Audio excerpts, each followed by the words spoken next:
Welcome to this lesson on market attractiveness and Porter's 5 forces. I'm Bill Crawford. I've been teaching business at BYU-Idaho for more than 10 years. I own a small business that has given me lots of hands-on experience applying what I teach in the real world and bringing real-world experience to the classroom. Today, we're going to go deep on what makes a market attractive, why you care, and how to tell if a market is attractive or not. And finally, what you can do to improve your chances of success even in an unattractive market. A student once shared an idea for a business with me. He was frustrated that the BYU-Idaho Outdoor Resource Center charged so much to rent snowboards.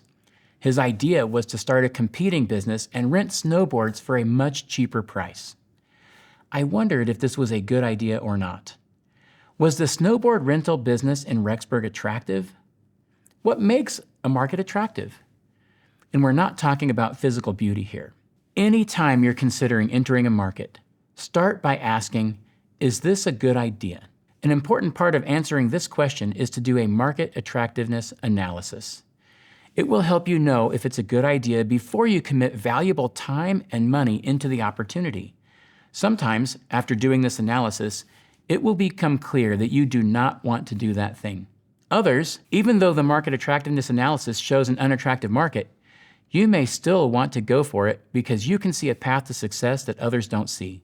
In either case, you will increase your chances of success when you have a solid understanding of the market you intend to compete in. Some of the things a market attractiveness assessment can help you understand are: how much revenue and profit potential does the business have?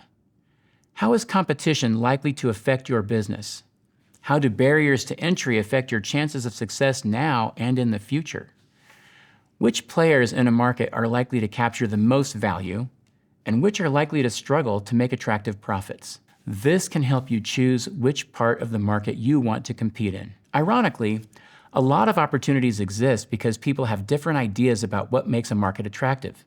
Some people put the pursuit of profits as their highest priorities. Others want a better quality of life or to do something they feel is of great benefit to mankind.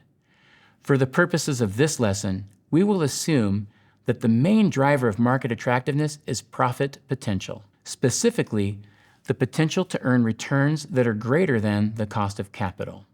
What is a market? Market attractiveness is a way to understand where you will compete.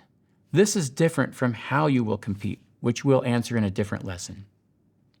Where to compete refers to the market environment, not necessarily a physical location, but rather the set of competitors, customers, and suppliers that are all trying to capture value from a specific need or want. For example, Kent is an educational software company based in Idaho Falls, Idaho. It would be a mistake to say that Kent competes in Idaho Falls, even though that is where the business is physically located. Kent competes nationally, providing educational content and experiences for thousands, if not hundreds of thousands of students. They have competitors across the country, other educational technology companies, as well as traditional publishers. So when you hear the term where to compete, think broadly about the customers and competitors who are engaged in satisfying a specific need. What makes a market attractive? As I said earlier, there are a lot of ways to think about what makes a market attractive. What are the goals of the business managers and owners? Is profit the most important thing to them? Do they want to make a quick buck and get out, or do they want to create a sustainable business that will last a long time? Do they have other values that are important to them, such as work-life balance, or intrinsic value, such as doing interesting work, or something to support a social cause? For the purposes of this lesson, profit potential will be the key to understanding market attractiveness. At the end of the day, businesses and investors have a lot of options for where to put their time and money. You want to pour your heart into opportunities that give the biggest rewards, and that includes profit, even if it's not the most important thing to you. We can represent how attractive a market is with a simple value bar. At the top, you have customer willingness to pay. Below that, price and cost. And lastly, willingness to sell. Willingness to pay is an economic theoretical value that represents how much a customer might pay for a product. The price is what the business actually charges the customer for that product. The cost is what it costs the business to produce that product, and the willingness to sell is the supplier's cost, or the lowest that the suppliers would be willing to sell. The difference between price and the cost is called the value captured, and that's really the profit. Some markets in general capture more profits than others. The difference between price and cost is what makes a market attractive or unattractive. You may have heard of Porter's 5 forces, one of the most common tools taught in business schools for understanding market attractiveness. I personally struggled to get it. It was easy to see how the different forces interact with each other, but harder for me to see the value in doing an exercise to know if rivalry was high or low, or how barriers to entry mattered. It seemed too academic and not very useful in the real world. But as I have gone through my life, I realized that I use some form of this idea all the time when I want to know if something is a good idea, or to predict if a business is going to make a lot of money or struggle. Michael Porter revolutionized the way people think about competition when he described 5 forces that act on all businesses. Before that, people largely only thought about competition among rivals as the main force to make a market attractive or not. Porter realized that businesses are actually in competition not only with each other, but also with their suppliers and customers to capture value. He also realized that the threat of new entrants and substitutes affected how much value companies could capture, because new entrants would lead to increased competition, and substitutes gave customers bargaining power to switch to something else if prices got too high. All of these factors can still be simply a stupid academic theory unless they're used to get specific insights that can be acted upon. For example, companies can actually do things to create barriers to entry so other companies will have a harder time getting into a market. I have a friend in the mining industry who bought a watermelon farm in southern Arizona. His boss thought he was crazy buying a watermelon farm, but the farm came with water rights, a scarce resource in Arizona. Mines need lots of water to operate, so buying the rights to the water supply created a barrier to entry that gave an advantage to my friend's mining company and a disadvantage to any other mining companies that might want to compete with them. Porter described 5 forces that act within each market: rivalry among existing competitors, the threat of entry, bargaining power of suppliers, people the business writes checks to, bargaining power of customers, people who write checks to the business, substitutes, and complements added later. You will often see the 5 forces represented as 5+1 boxes, oriented relative to each other to represent, in a loose way, how value flows through a market. Now let's define each of the 5 forces in a little more detail. We'll start with incumbent rivalry. Incumbent rivalry is another way of saying competition among existing players in a market. The way I think about who should be considered a competitor is to look at the world through my customer's eyes. If a customer considers buying from a specific set of companies to satisfy their needs, then those companies are rivals. For example, when I travel, I might consider flying with Delta, United, or Southwest Airlines. Since they all do a very similar thing for me, fly from where I am to where I want to go, they're rivals.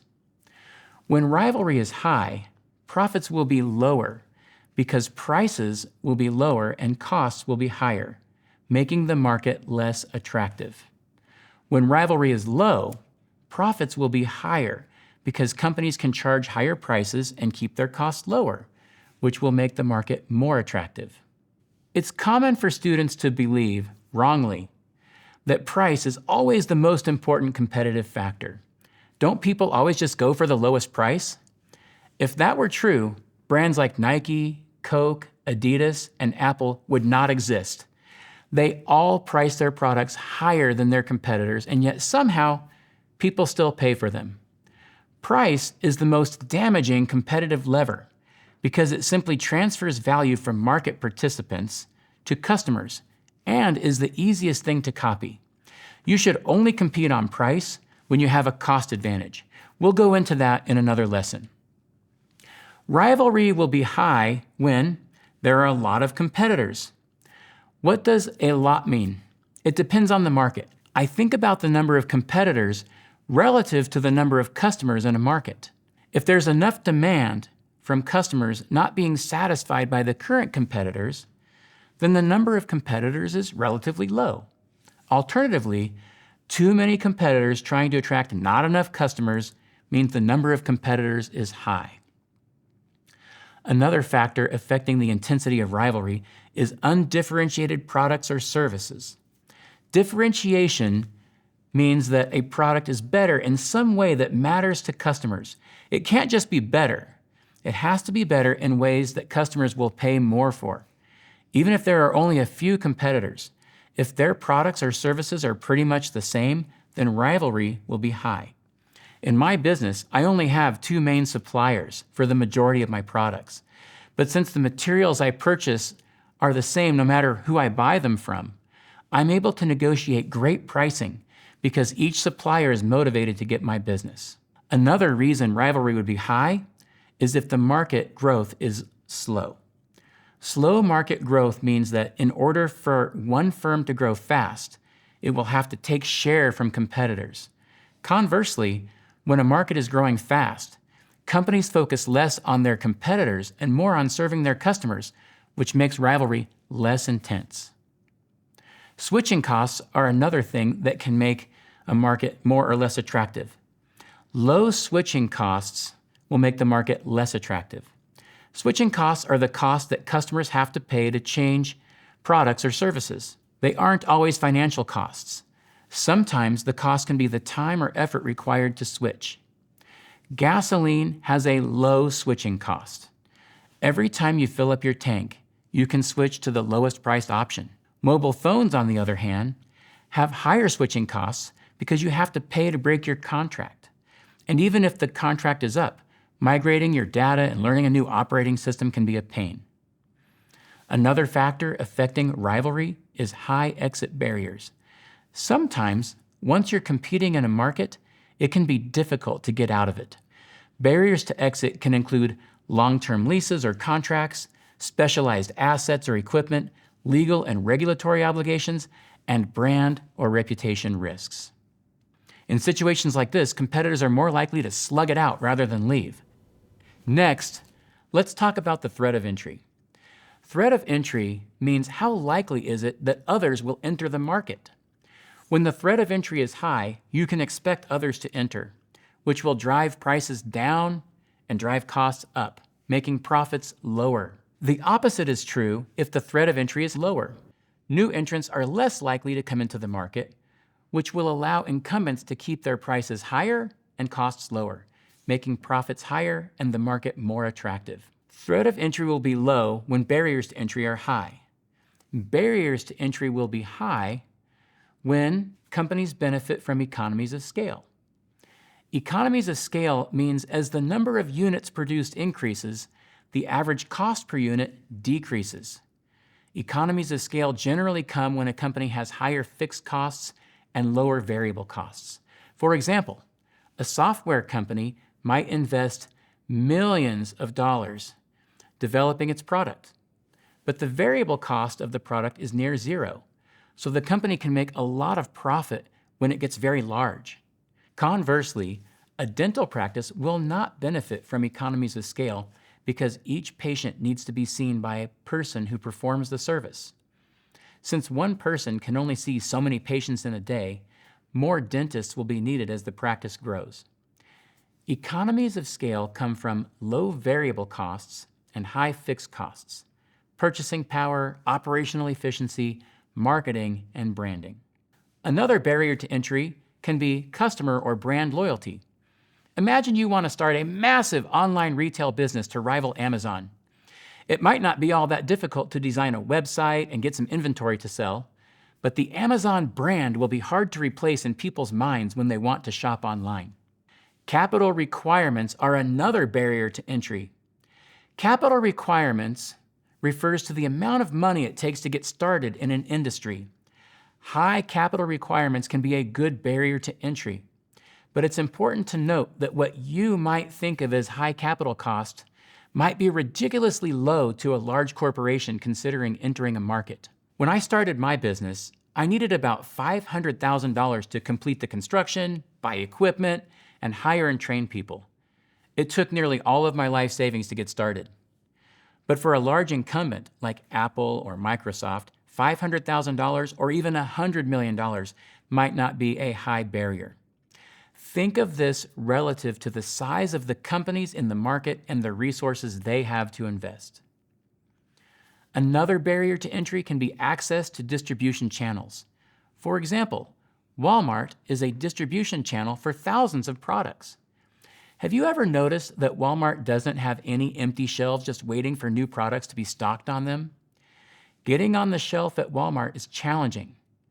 Once your product is there, it has a barrier to entry for others because shelf space is limited. Customer switching costs can also create a barrier to entry. If customers have high switching costs, new entrants will have a harder time attracting customers to their new products. Finally, government policies can also create barriers to entry. Some markets are highly regulated by the government. The medical device industry, for example, has to comply with strict regulations to get a product approved for use in patients. It can take years of research and development and testing to prove the product is safe according to FDA regulations.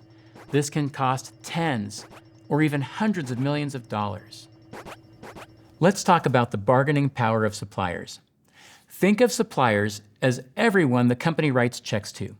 This includes employees, raw material suppliers, distributors, contractors, and so many others that we can't really name all of them. It's a good idea to narrow down the suppliers list to those that are specific to the market. For example, even though every company pays for electricity, unless you are specifically analyzing the market for energy, you can safely assume that electricity isn't relevant to your analysis. Let's go back to the airline industry. The major cost drivers for airlines will include aircraft, maintenance, air crews, fuel, and airport costs. You are looking for the big cost drivers that are unique to the market you are analyzing. When suppliers have a lot of bargaining power, costs will be higher and profits will take a hit, which will make the market less attractive. When suppliers have little bargaining power, costs will be lower and profits will be higher, which will make the market more attractive. For example, in the airline industry, air crews have formed unions, which give them more bargaining power. Because air crews can negotiate better pay and benefits for themselves, the airline's costs go up, reducing the profits they can earn. Supplier bargaining power depends on three main things. The first is outside options. If suppliers have a lot of other customers they can sell to, they will be less inclined to give bargains to the market participants. Some things to consider when assessing outside options include the relative number of suppliers there are compared to their customers, differentiated products, and switching costs. The second thing that affects supplier bargaining power is the availability of information. A startup educational firm is negotiating a contract with a major university and wants to know what price to propose for its services. Knowing the university's budget would be a huge help in setting the price. Keeping that information confidential gives the university more bargaining power than the startup proposing the contract. And the last thing that affects supplier bargaining power is price sensitivity. Some suppliers are price sensitive because they earn low margins and cannot afford to cut prices very much. Sometimes, people are simply driven to seek the best prices and will negotiate harder than others. Walmart built a strong reputation as being price sensitive. They hire people who fit that profile and reinforce it in everything they do. Our next force is the bargaining power of customers. If suppliers are the people the business writes checks to, then customers are the people writing checks to the business. They're the ones giving their money to the business. It's that simple. When customers have a lot of bargaining power, prices will be lower and costs will be higher, making profits lower. Think about what a company has to do to attract customers when they have lots of power. Either lower their prices or sweeten its offerings with perks that drive costs up, without being able to increase their prices. The opposite is true when customers have little bargaining power. Think about how much bargaining power customers have when buying life-saving medicine from a big pharmaceutical company. If the medicine is protected by patents and is the best alternative available to save the patient's life, the customer has little bargaining power and the pharmaceutical company can charge higher prices. Customer bargaining power depends on the same three things as supplier bargaining power, just on the opposite side of the bargaining table. Outside options is the first source of customer bargaining power. If customers have a lot of outside options to choose from, they will be in a better position to demand lower prices. As I said earlier, price is often not the most important consideration when making a purchase decision. So if a product is differentiated, willingness to pay goes up even when there are lots of options. If there are lots of companies trying to win the business of a few customers, or switching costs are low, or there are a lot of substitute products, then the customers will have more bargaining power. Next, availability of information also affects customer bargaining power. If customers have better information than the market participants, then they will have an advantage when bargaining. The internet has created some really cool examples of this. Suppose you wanted to buy a used car in the days before you could do research on the internet. The seller had all of the information about the car's history, and because used car dealerships do a lot more transactions than used car buyers, they had an advantage over their customers in knowing what a car was worth. A customer never knew if they were getting a great deal or getting ripped off. Used car salesmen were famous for being dishonest con artists.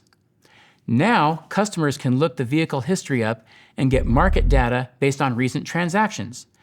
This shifts the balance of information toward the customer, reducing the bargaining power of the used car sellers and evening the playing field. Price sensitivity is the last factor affecting customer bargaining power. Price sensitivity simply means that customers are willing to pay less for the product or service in that market. When customers in a market are more price sensitive, the sellers can't bargain as hard with them. Income level, availability of substitutes, differentiation, competitive pressure, economic conditions, and perceived risk are all things that affect price sensitivity.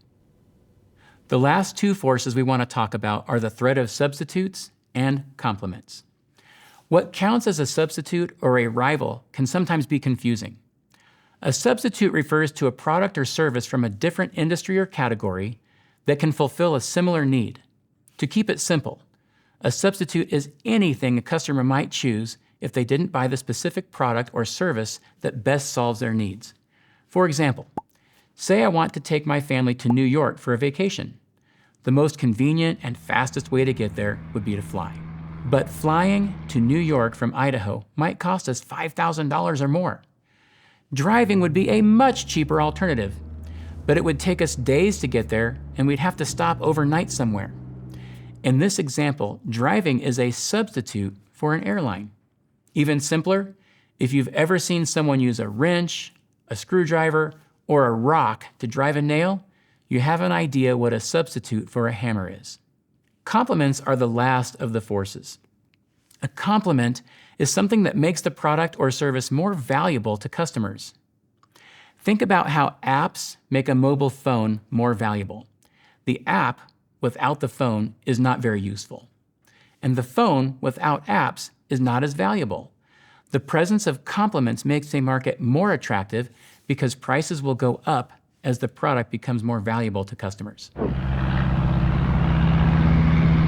Now that we know a little about each force and how they work together to affect market attractiveness, let's go deeper into how to tell if each force is high or low. This is the most useful way I've seen Porter's 5 forces applied. Suppose a friend of yours is considering opening a soda shop in Rexburg, Idaho.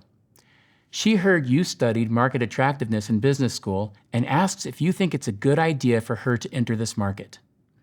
Let's apply the 5+1 forces to see if the market is attractive or not. Incumbent rivalry. Is it high or low? Is the threat of entry high or low? Do suppliers have a lot of bargaining power? Do customers have a lot of bargaining power? And how will the presence of substitutes and complements affect the market? I want you to pay attention to the way I apply the framework to this example, so you can do it yourself on a real market. Think of this as going through a checklist to assess each of the forces using real market data to support my work. How intense is the rivalry in the Rexburg soda market? Is it high or low? To assess how intense rivalry is, let's use the following criteria we discussed earlier: number of competitors, differentiation, market growth rate, switching costs, and exit barriers. How many competitors are in the Rexburg soda shop market? A quick Google search showed there are 13 soda shops in Rexburg. This may not be all of them, since I know of at least 2 others that didn't show up in the search. Is that a lot or a few? It's a good idea to find something to compare it to. So I searched soda shops in Lehi, Utah, and found 6. So Rexburg has more than twice as many soda shops as Lehi, Utah. Ultimately, you're looking for a way to understand how likely a new shop is to get enough customers to make it worth going for it. Let's compare the number of soda shops to the population, just to get an idea of how many potential customers there are per soda shop. Rexburg's population is approximately 41,000 people. Divide this by the number of soda shops, and you get a little more than 3,000 people per soda shop. 3,154 to be precise. Is that good or bad? We don't know. Lehi, Utah has a population of approximately 92,000 people. This means there are roughly 15,000 people per soda shop in Lehi, and that's roughly 5 times the number of potential customers in Lehi compared to Rexburg.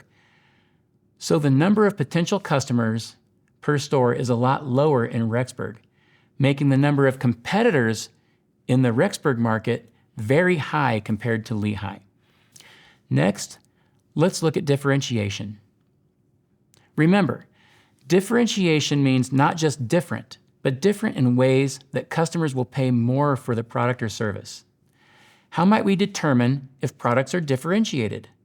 We'll need to do some research on what these companies offer and how they might stand out from each other. I chose the top 4 competitors based on my Google search results: Mountain Pop Shop, Pick Me Up, Fixology, and Great Scots. All of them offer some variation of Coke or Pepsi products or energy drinks, with 30 or more flavored syrup combinations and creams or purees as add-ons. Some offer cookies or other treats as well. Fixology has the broadest menu, a dining room, and is close to the BYU-Idaho campus, which will make its costs higher, but may also bring in more customers.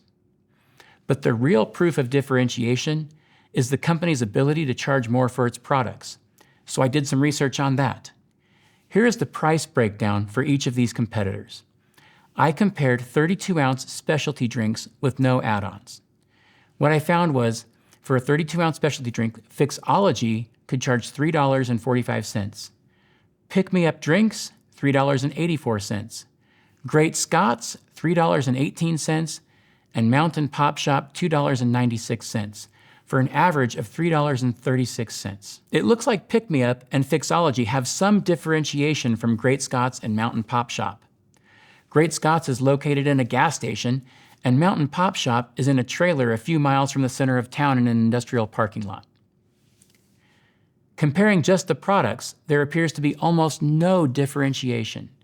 But when you consider the location and dining options, there is some. Overall, I would assess differentiation as low for the flavored sodas themselves, but medium for the brands. The next thing we want to talk about is market growth rate. How fast is the Rexburg market growing? I think Rexburg has been growing like gangbusters the last few years.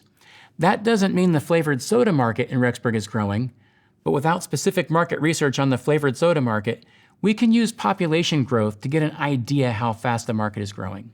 Again, business strategists don't state their guesses as facts.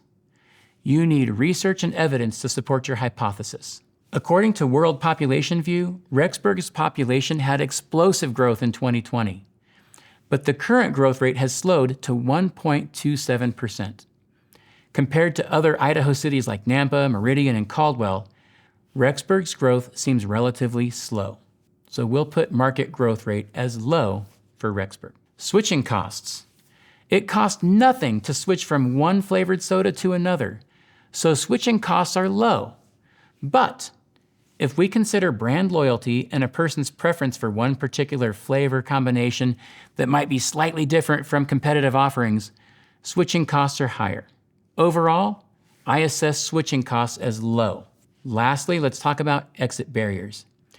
If someone got into this business and it wasn't working out, how easy would it be for them to close shop? Let's refer back to the barriers to exit we discussed earlier: long-term leases or contracts, specialized assets or equipment, legal and regulatory obligations, and brand and reputation risks. A soda shop might have a lease, but it would typically be relatively short. 5 years is short in the commercial real estate market. They have no specialized equipment, and legal and regulatory obligations would be negligible. So barriers to exit are low. This will reduce the intensity of rivalry. Think about barriers to exit like gladiators in an arena.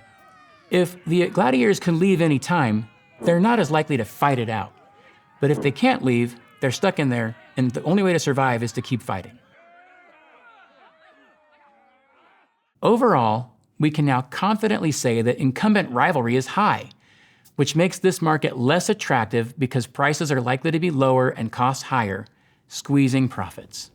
Now that we have taken a deep dive on how intense rivalry is likely to be in the Rexburg flavored soda market, we need to see how the threat of entry may affect the market as well. If barriers to entry are high, the threat of entry will be low, and vice versa. Recall that we can look at the following things to assess the barriers to entry: economies of scale, consumer or brand loyalty, capital requirements, access to distribution channels, customer switching costs, and government policies. Let's talk about economies of scale. Do Rexburg soda shops benefit from economies of scale? How can we assess this? Let's look at variable costs versus fixed costs, purchasing power, operational efficiency, marketing, and branding. Variable costs versus fixed costs. Soda shop variable costs include the syrup, the cup, carbonation, and the lid. According to Pan Gregorian Enterprises of Upper New York, 3 gallons of syrup yields 72 servings of 32-ounce drinks. At a cost of $65 per 3-gallon container, the syrup costs 90 cents per serving. The cup costs 22 cents, the lids cost 6 cents each, and the straw costs 3 cents. The Torani syrup cost per shot is about 14 cents.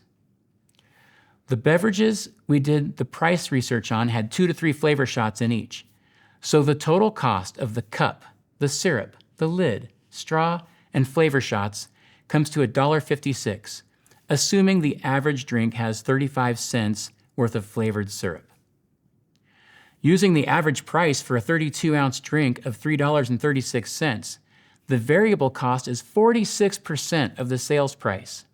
This is a high cost of sales, which reduces the opportunity for economies of scale. Purchasing power. Some of the soda shops in Rexburg may benefit from purchasing power, especially if they have multiple locations and high sales volumes. This will give them an advantage in lower purchasing costs. The advantage will only go to companies that get big, so it's not a good thing for our new entrant. Operational efficiency. These soda shops all employ low-wage workers to produce the product. Without automation or technology, operational efficiencies are not likely to be a factor, so they are unlikely to get a lot of benefit from operational efficiency. What about marketing and branding? Here, think about how many people you can serve relative to how many customers you can reach with your advertising. If I have only one location in Rexburg, and I pay for an ad on the local radio, I might reach 200,000 people with that ad, but only people in Rexburg will visit my store. The competitor that has 10 locations pays the same for an ad, but gets 10 times the benefit. The main players in this market have multiple locations, which gives them the ability to reach more customers with fewer marketing dollars, giving them some economy of scale in this area. Overall, Rexburg soda shops do not enjoy economies of scale due to the significant variable cost and manual labor that go into their products. Therefore, economies of scale will be low. Next, let's talk about customer or brand loyalty. Do the competitors in this market have unusually loyal customers?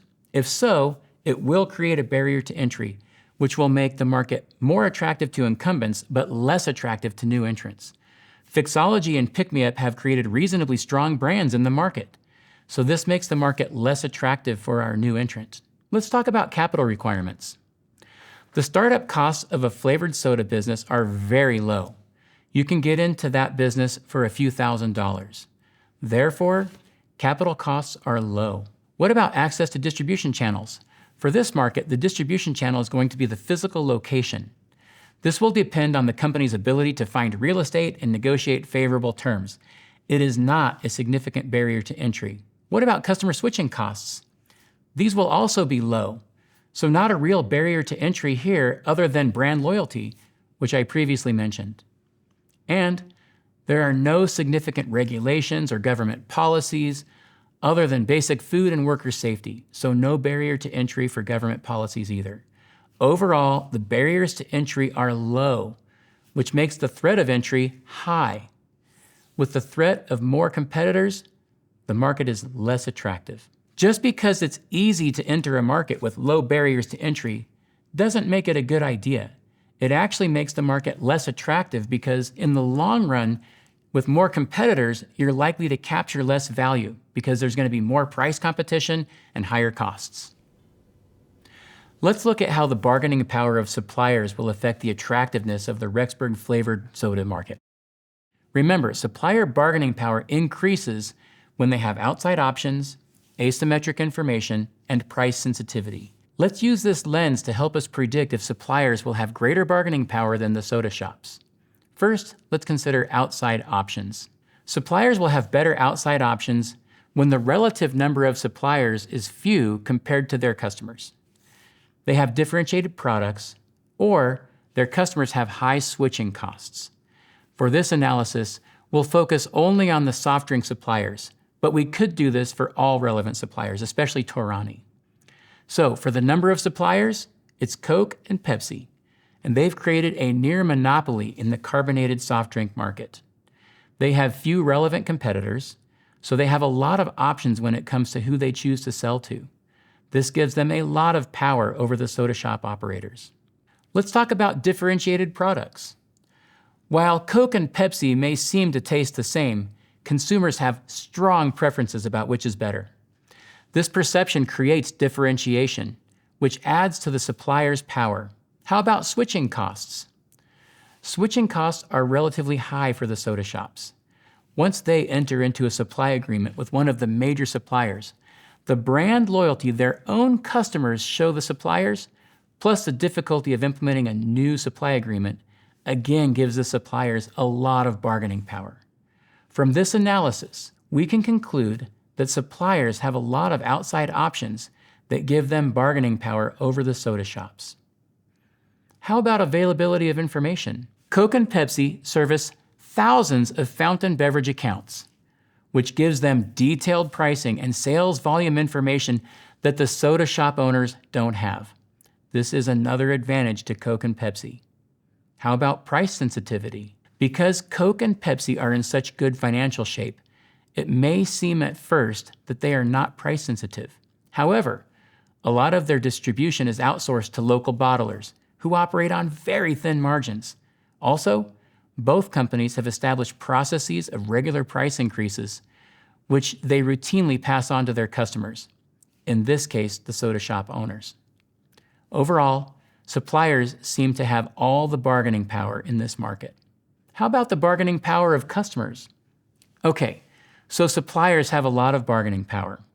Let's use the same 3 criteria to see if we can find an advantage bargaining with customers. Note, this doesn't mean customers will be able to haggle down the price of their favorite flavored soda, but it does mean if prices are too high, they will go somewhere else to get it. So let's look at outside options. First of all, is the number of customers relative to the soda shops high or low? Earlier, we figured out that there are about 3,000 potential customers per soda shop in Rexburg, which was way lower than the roughly 15,000 potential customers per soda shop in Lehigh. My assessment here is that there are actually a lot of competitors relative to the number of potential customers. so power goes to the customer. Differentiated products.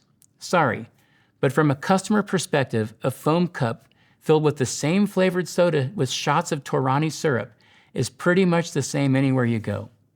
This gives customers more bargaining power. And switching costs? Customers have a lot of choices among soda shops, so again, power goes to them. What about the availability of information? Customers don't have access to the detailed cost structures of the soda shops, and soda shop owners do have access to detailed customer information from their purchase histories and contact information. This gives the soda shop owners some power over their customers. Lastly, let's talk about price sensitivity. Rexburg is famous for its price-sensitive customers. However, flavored soda drinks may be considered an affordable luxury.